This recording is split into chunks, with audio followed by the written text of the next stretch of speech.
पुढचं वर्ब आहे आस्क, म्हणजे विचारणे किंवा एखादी गोष्ट करायला सांगणे असं सुद्धा त्याचा अर्थ होतो. पास्ट टेन्स आहे asked, verb 2 asked, verb 3 asked. तू खूप प्रश्न विचारतोस. You ask many questions.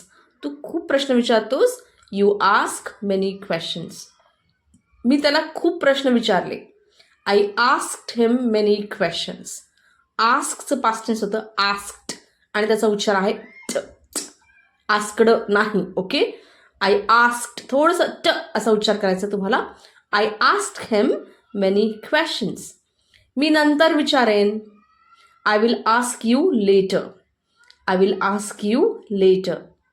तुला काही विचारायचं आहे का? Do you want to ask anything? किंवा समथिंग सुद्धा चालेल. Do you want to ask something? तिने मला मदतीसाठी विचारलं. शी